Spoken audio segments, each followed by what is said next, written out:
দেখাবো বারাকপুরের ছবি। বারাকপুর নয়া বস্তি মহাবীর সমিতি ক্লাবের পুজো এবার ৭৯ বছরে পড়েছে। প্রতিমা লোহা এবং পিতল দিয়ে তৈরি হয়েছে।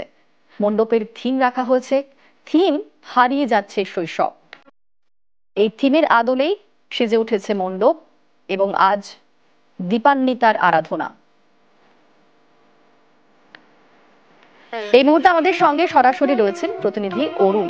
অরুণ, কিভাবে ফুটিয়ে তোলা হয়েছে এই সুন্দর একটা থিম এবং এখন ঠিক কি হচ্ছে, কি ছবি?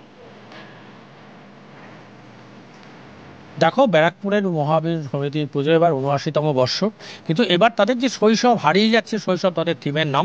আমরা ছোটবেলায় এই জেনারেশন যেমন শুধু কম্পিউটার মোবাইল নিয়ে যারা ব্যস্ত থাকে, তারা হয়তো এটা চোখেও দেখেনি।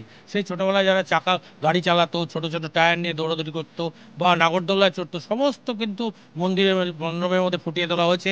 শুধু তাই নয়, প্রতিমাকেও কিন্তু একেবারে আধুনিক ছোঁয়ার, মানে যে পুরোনো দিনের ফেলে দেওয়া লোহার টুকরো থেকে শুরু করে নাট বল্টু দিয়ে শুরু করে সমস্ত প্রতিমাকে কিন্তু তৈরি করা হয়েছে।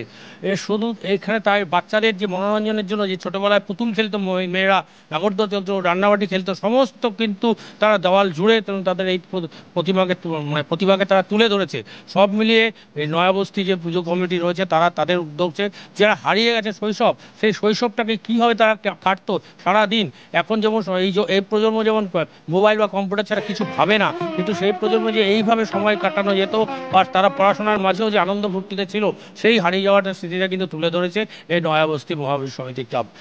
সব মিলিয়ে বলা যায় যে এদের যে পুজো, এদের যে ভাবনা, এই ভাবনা কিন্তু অনেকেই সাড়া দিচ্ছে। প্রচুর লোক কিন্তু মণ্ডপে আসছে। আজকে পুজো, গতকাল থেকে কিন্তু লোক আসা শুরু হয়েছে।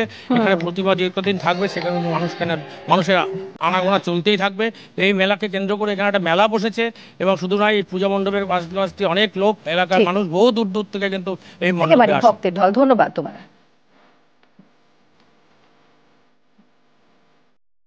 কালী পুজোর আনন্দে মাতোয়ারা কলকাতা। রাজপথ থেকে অলিগলিতে আলোর মালা, বারোয়ারি মণ্ডপের থিমের লড়াই। ঠাকুর দেখুন ঘরে বসেই নিউজ 18 বাংলায়।